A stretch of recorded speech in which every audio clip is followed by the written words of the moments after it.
Vamos lá, pessoal, para mais uma aula aqui. Nessa aula nós vamos tratar do assunto de vetores. Qual que é a ideia do vetor? A ideia é o seguinte: algumas vezes você quer armazenar mais de um valor numa variável, vamos dizer assim, e, e não quer ficar criando mais de uma variável. Por exemplo, salário. Então vamos supor que eu quero guardar o salário de 3 funcionários.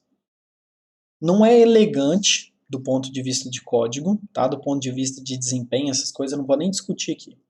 Mas não é elegante do ponto de vista de código eu ficar lá declarando float, salário 1, salário 2, salário 3. E mais do que isso, esse negócio ele também não escala muito bem. Então vamos supor que eu queira guardar o salário de 50 funcionários. Aí eu vou falar salário 1, 2, 3, até 50. Se eu quiser simplesmente trocar para 100 de uma hora para outra. Entendeu? Então, a ideia do vetor é que eu vá organizar numa única variável espaço para mais de um valor. Tá? Então, a variável é uma só, mas ela tem espaço para mais de um valor. E aí eu vou acessar esse vetor através de um índice. Então, eu vou criar um vetor sempre que eu quiser organizar os valores ou guardar valores que fazem sentido estar juntos na mesma na mesma variável. Engasguei aqui durante a gravação. Mas vamos lá. Então, estrutura de dados aqui, ó. Em diversas situações, os tipos básicos de dados, que é o que a gente já viu até agora, inteiro, real, caractere e tudo, eles não são suficientes para representar a informação que a gente deseja armazenar. Por exemplo, aula, tá? Aula, entre aspas, duplas, é uma string. Igual a gente escreve lá no printf, tipo isso aqui, ó.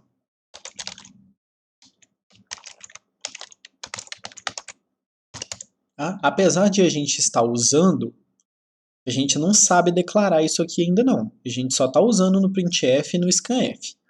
Fora isso, não apareceu uso para isso. De qualquer forma, isso aqui são 5 caracteres. A gente vai ver daqui a pouco, tá? Mas são 5 caracteres. E a gente não sabe ainda como guardar essa palavra aula ainda. Nada que a gente tenha visto até agora permite que eu consiga guardar isso aqui. E vamos supor que eu quero guardar o valor de 50 produtos de uma loja. 50, 100, não importa, né? Eu quero guardar os valores dela. Ou o salário dos funcionários, igual eu falei, eu não vou ficar criando, né?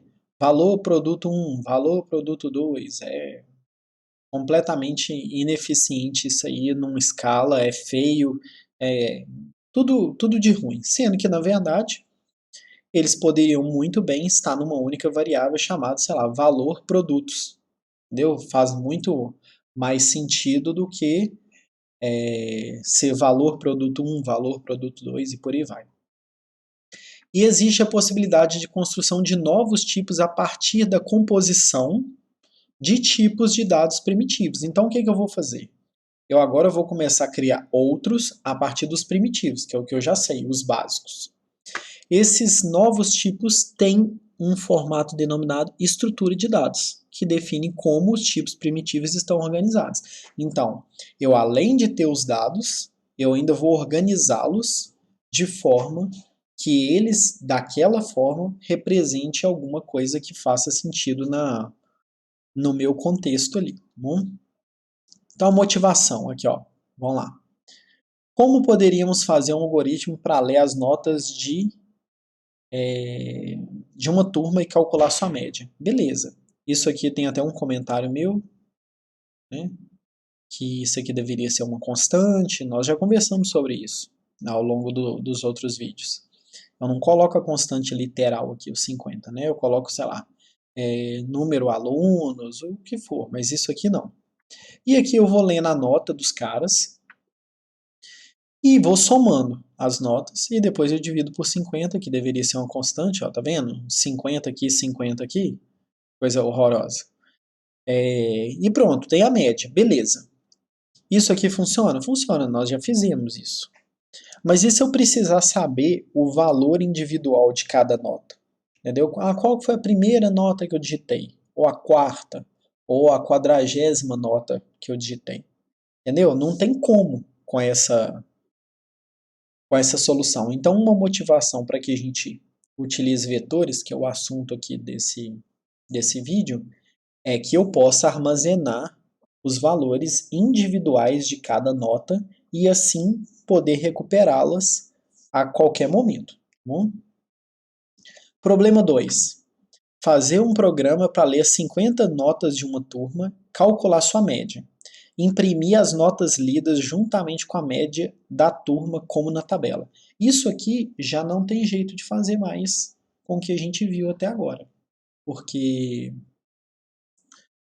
eu preciso guardar, né, o valor de cada nota lida, e com esse exemplo aqui, ó, eu perco a informação. Então não tem jeito de eu imprimir a primeira, a segunda, a terceira e por aí vai.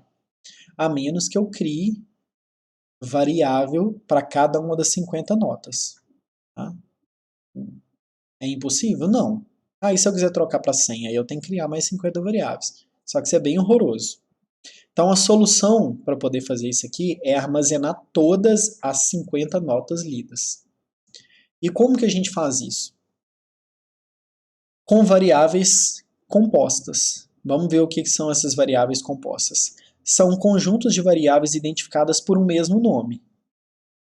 Então eu vou acessar a posição 1, 2, 3 e por aí vai, todas com o mesmo nome. Então seria, por exemplo, notas alunos, entendeu? E elas podem ser de dois tipos. Ou elas são homogêneas, pelo nome mesmo, a gente já consegue saber que tem que ser todos iguais, afinal de contas são homogêneos, todos do mesmo tipo.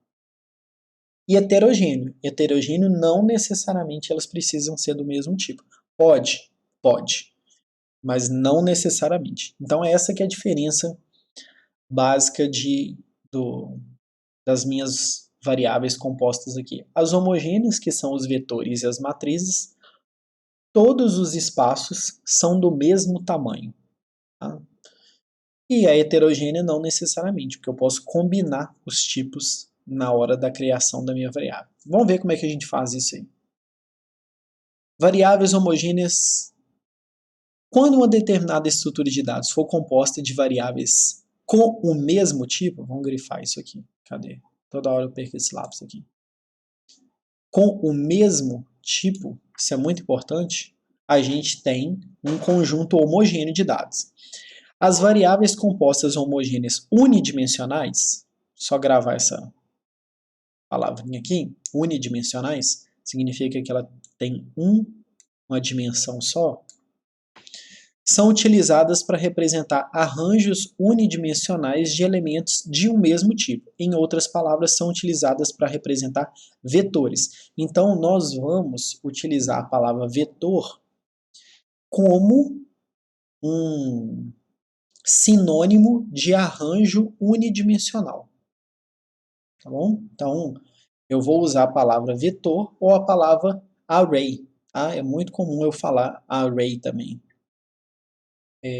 Mas a ideia é que são todos os elementos de um mesmo tipo. Então, se eu criar um vetor de inteiros, todos os elementos do vetor são inteiros. Se eu criar um vetor de float, todos os elementos do vetor são float. Se eu criar um vetor de caractere, todos os elementos do vetor são caracteres, tá bom? Então, olha só, como é que a gente faz para poder declarar um vetor? O tipo, que afinal de contas ele tem que ter um tipo, o nome do meu vetor, que é o identificador dele, e quantos elementos eu quero. Então, o que vai acontecer? Eu vou ter uma forma de acessar cada elemento através do nome e da posição dele no vetor, que é o que a gente vai ver aqui para baixo. Mas cada elemento é desse tipo aqui, ó. Então, se eu falar, vamos colocar aqui, ó, float salários 3, por exemplo, significa que eu tenho 3 espaços,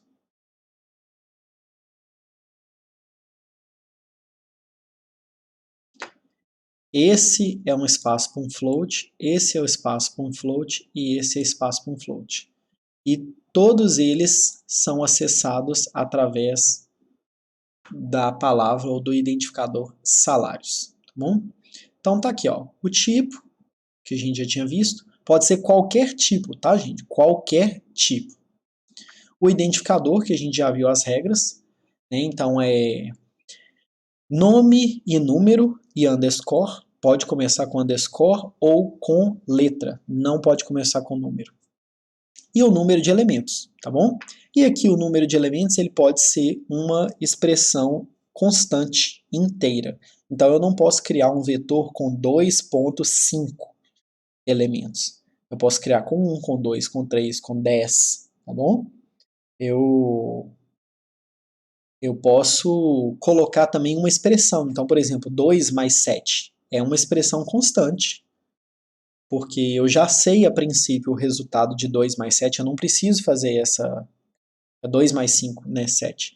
Eu não preciso fazer essa conta em tempo de execução do programa para saber que dá 7. Então eu consigo saber em tempo de compilação. Então é isso. Eu posso, nesse número de elementos, colocar qualquer coisa que seja constante inteira.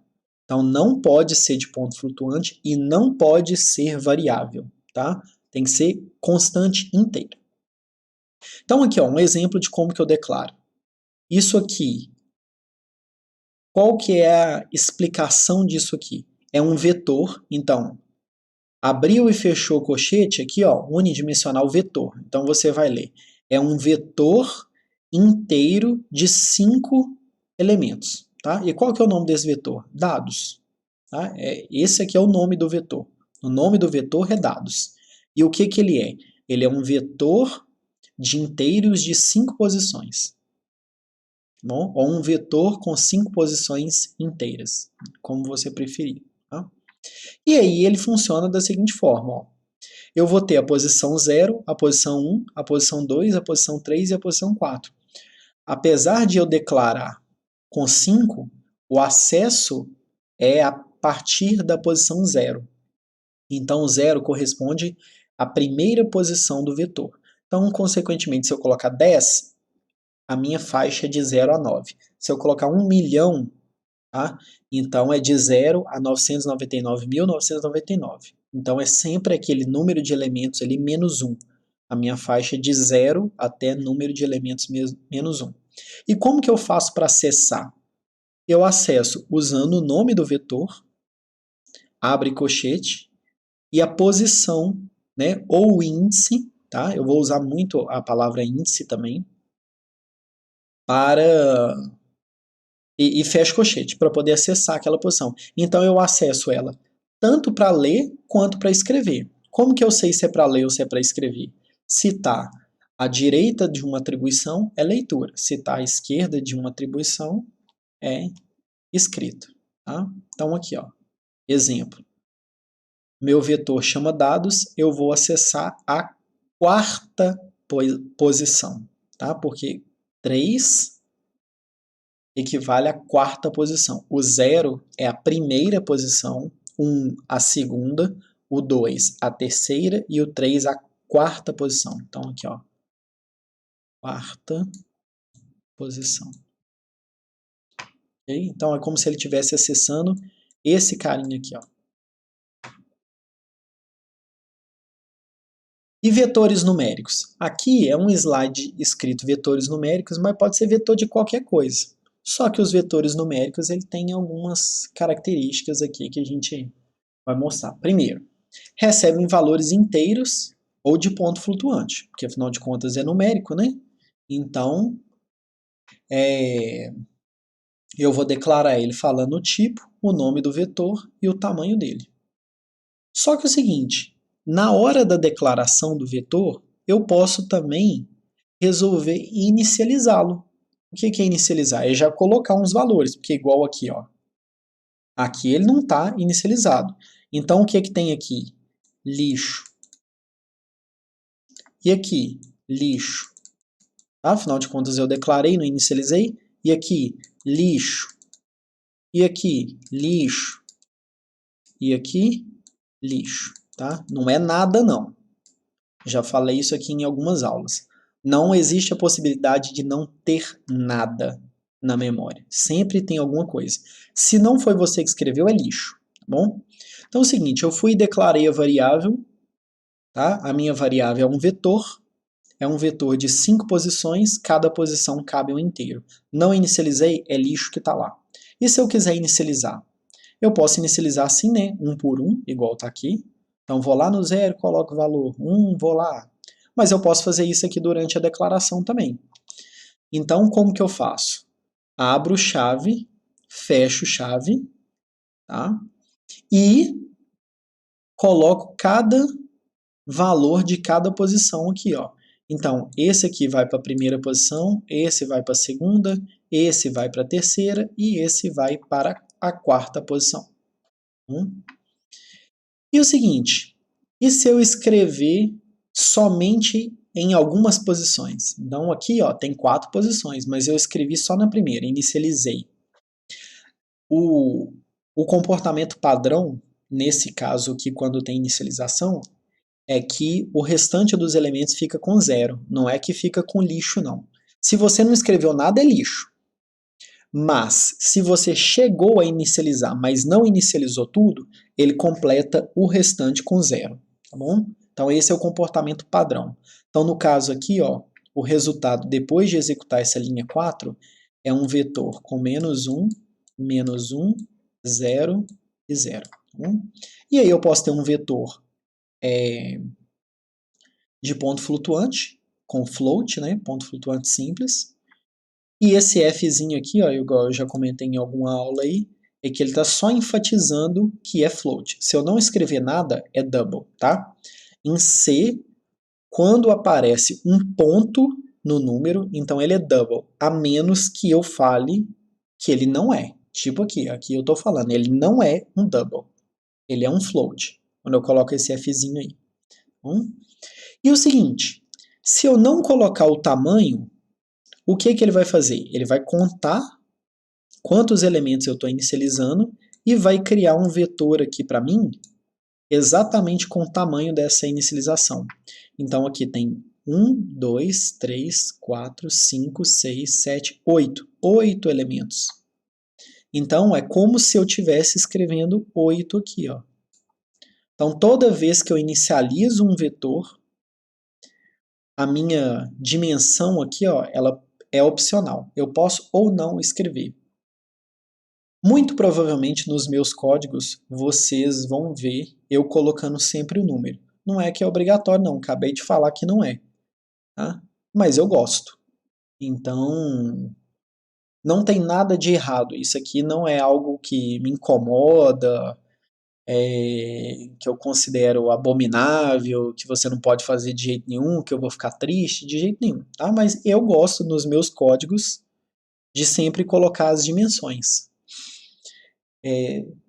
Vez ou outra eu não coloco, mas não é porque eu esqueci, às vezes, não. É porque eu achei que naquele momento não justificava. Ou então quando eu estou mexendo nos valores, sabe? Então eu estou adicionando, testando, coisa, eu não fico colocando o número, porque afinal de contas eu ainda estou testando.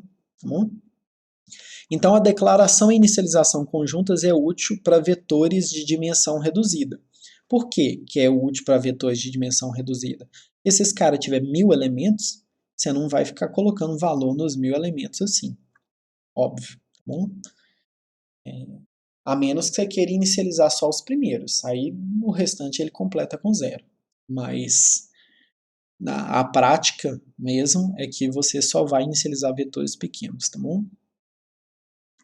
E aí o seguinte, cada um corresponde a uma posição de memória. Ela é identificada por um único nome, mas é acessada por índice diferente. E cada conteúdo é sempre do mesmo tipo, porque afinal de contas, ela é uma variável composta homogênea, né? Então, todos os elementos ali, eles são do mesmo tipo. Então, eu tenho aqui o que eu já tinha mostrado antes, mostrei aqui, ó, tá? Então, eu tenho um vetor chamado notas, ele é de ponto flutuante, pode ser float ou double aqui, não importa, tá? Cada número aqui é double, né? Mas se ele couber num float, ele faz a conversão. Nós já tivemos aula de tipos e a gente já sabe.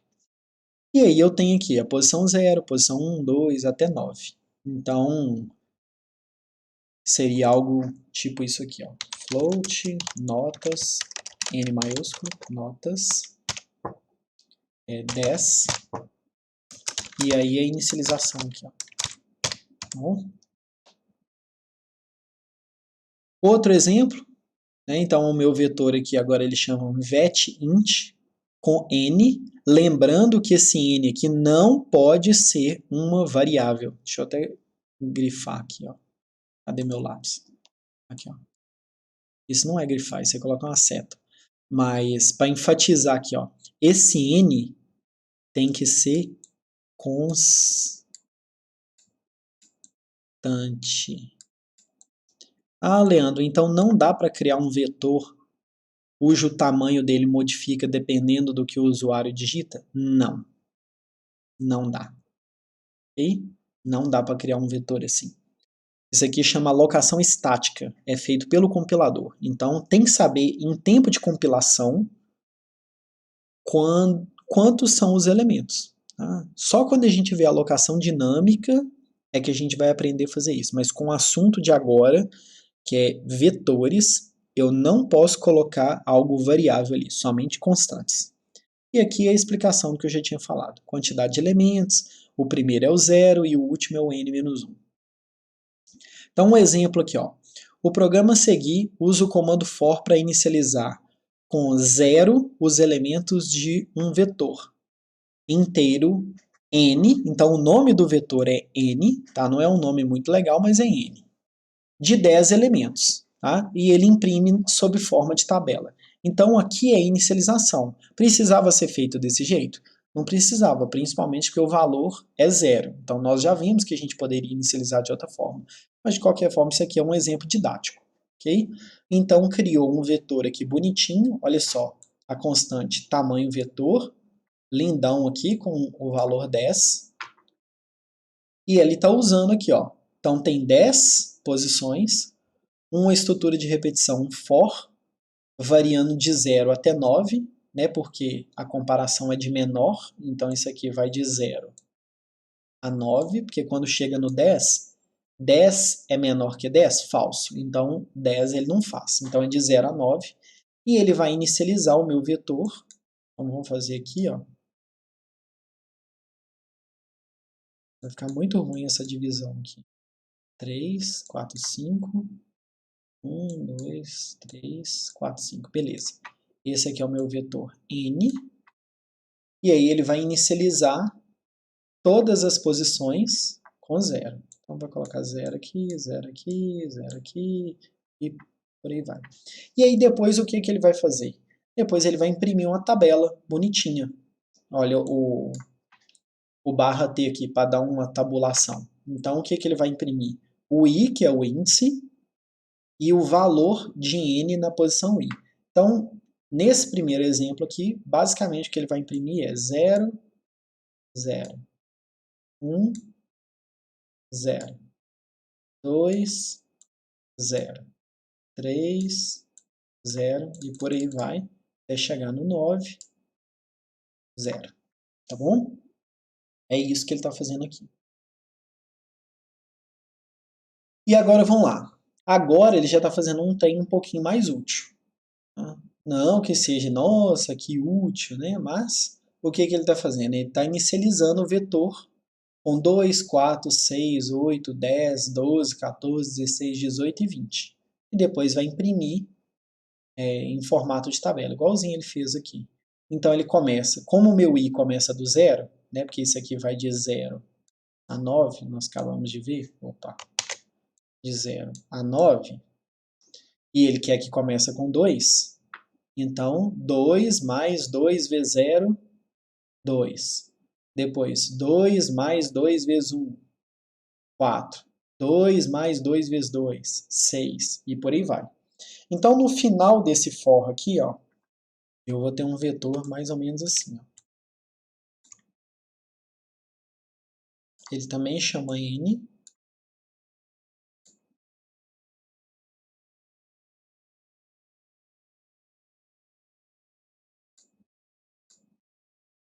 E aí aqui vai estar 2, e 4, 6, 8, 10, 12, 14, 16, 18 e 20. Tá bom? E aí depois, na hora que ele chega aqui, ó, do 13 ao 16, é a mesma coisa que ele fez aqui, ó. Tá? Só que agora ele vai imprimir 0, 2, 1, 4, 2, 6, 9, 20. Bom? E a alocação estática vezes a alocação dinâmica. Isso aqui é o que eu já adiantei ali um pouquinho. A alocação estática é a alocação que é feita pelo compilador. Então, é em tempo de compilação. Não é na hora que seu programa está rodando. É antes disso. É quando ele está sendo compilado, quando o seu código em C está sendo transformado num executável. Tá? Então, a alocação estática é tudo aquilo que ele consegue reservar de tamanho em tempo de compilação. E a alocação dinâmica é aquilo que é alocado na hora que o seu programa está rodando. Bom? Que ele só consegue saber em tempo de execução. Então, o nosso assunto aqui é alocação estática, não é alocação dinâmica. A aula de alocação dinâmica ainda está chegando. Tá? Então, até agora vimos como alocar um espaço estático para as variáveis. A alocação estática é uma estratégia de alocação de memória no qual toda a memória que um tipo de dado pode vir a necessitar é alocada de uma vez. Então, vamos supor que eu preciso de espaço para 100. Eu tenho que alocar já o 100. E se eu precisar de espaço, sei lá, de 1 até 100, mas eu não sei quanto que eu vou precisar. Então, você vai lá e aloca o máximo. Bom, a alocação estática ela já tem que ser reservada antes. Então aqui, ó, esse exemplo, um vetor V de 10 posições, todas as posições inteiras, tá? Então ele aloca um espaço contínuo de 10 valores inteiros. Tá? Então significa que lá na memória esses 10 espacinhos estão juntinhos. Não tem espaço entre eles, tá? Estão exatamente igual eu desenhei. Tá? Juntinhos. Mas e se eu não souber o tamanho que eu devo alocar? Aí você chora. Tá? Você tem que saber o tamanho. Essa é a sua limitação até agora. Então, eu pode variar aqui de 1 a 1 milhão o tanto de dados que eu vou entrar, deixei de saber. Então você vai lá e aloca espaço para 1 milhão. Tem desperdício? Tem desperdício, mas é o que você consegue fazer até agora. Então, faz, ué. Se essa é a sua limitação, faz com a sua limitação. E pronto. Não tem muito o que fazer por enquanto. Na hora que chegar em alocação dinâmica, aí o negócio é outros 500. Mas por enquanto, você não sabe quanto de espaço que você vai precisar, então aloca pro maior possível. É assim a regra. Bom? Então aqui, ó, a alocação dinâmica é uma técnica que aloca a memória sob demanda. Ou seja, na hora que seu programa está rodando, ele fala assim, eu preciso de tanto de memória. Aí, plim, tá aqui, ó, toma a memória que você pediu. Eu preciso de mais tanto. Plim, toma aqui a memória que você pediu. Bom? Isso é alocação dinâmica. Os endereços podem ser alocados, liberados e realocados para diferentes propósitos durante a execução do programa. Em C, usamos malloc. Tá? Esse M aqui é de memory e alloc de allocation. Tá? Então, alocação de memória. E aqui eu falo o tanto que eu quero alocar. Ou similar, tá? Porque existe outros. O malloc, calloc, realloc e por aí vai. E é responsabilidade do programador liberar a memória após o seu uso. Só que isso aqui é o quê? É só para vocês já sentirem já o gostinho do que vem pela frente. Por que que está enfatizada essa parte aqui? Ó? É responsabilidade do programador de liberar a memória. Porque com a alocação estática, que é o que a gente consegue fazer agora, a responsabilidade é do compilador. Entendeu? Como você já falou que precisa de 10, ele aloca 10 e depois ele desaloca. Não tem nenhum problema. Tá? É trabalho dele. Agora, a alocação dinâmica não depende de algo que você só vai descobrir durante a execução. Então, se é algo que você só vai descobrir durante a execução, então você aloca durante a execução e libera durante a execução. Tá bom? E aí a gente vai ver como utilizar a alocação dinâmica mais adiante. Por enquanto a gente fica com a alocação estática, ela é bem legal, ela é bem útil, você vai ficar muito feliz de usar, tá? Felizão, que já vai ajudar você a fazer de forma melhor várias coisas que você já estava fazendo. E exercício, olha só que legal. Faça um programa que leia via teclado 20 valores do tipo inteiro e determine qual o menor valor existente no vetor e imprima o valor e o seu índice no vetor. Bem sossegado isso aqui, ó. Bem sossegado. O que você vai precisar? De um laço, só que você já sabe quantas vezes você vai iterar. Você vai guardar o valor de todos eles e depois vai descobrir qual que é o menor. Tá? Aí depois de descobrir o menor, você fala qual que é o índice do menor. Desenvolva um programa que leia um vetor de números reais, um escalar e imprima o resultado da multiplicação do vetor pelo escalar. Então, vamos supor que um vetor de 4 posições, só para vocês entenderem. E aqui tem 1, aí aqui tem 2, aqui tem 4,5 e aqui tem 9, sei lá. Aí você lê um escalar, e o seu escalar é 2,0, por exemplo. Você vai ter como resultado da multiplicação do vetor pelo escalar 2,0, 4,0, 9,0 e 18,0. É isso aqui. Faça um programa que leia dois vetores de tamanho 10, então você já sabe o tamanho do vetor, e calcule o produto escalar dele. Então, o que é o produto escalar? Você vai pegar esse, vamos supor que seja 2 vetores.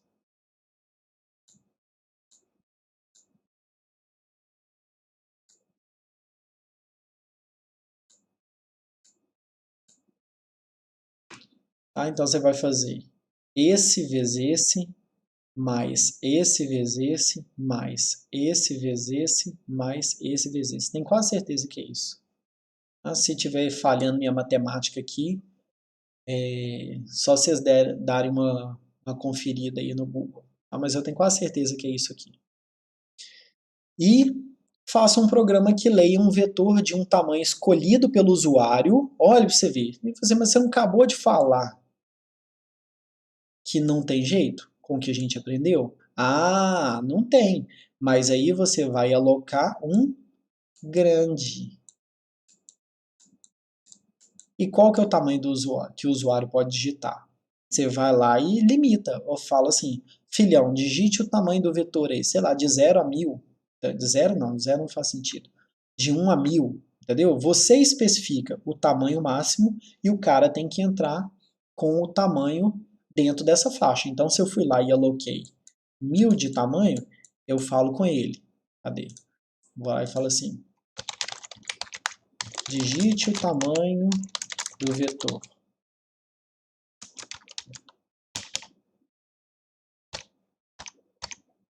Olha lá. Não, 0 não, né? Acabei de falar que 0 não faz sentido. Pronto. Tá? Então, tá especificado para ele aqui.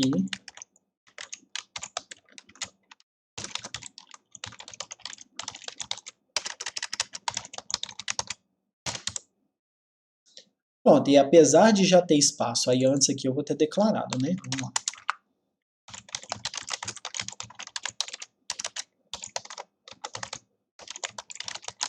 Tem jeito de fazer melhor, tá, gente? Eu tô só dando ideia aqui.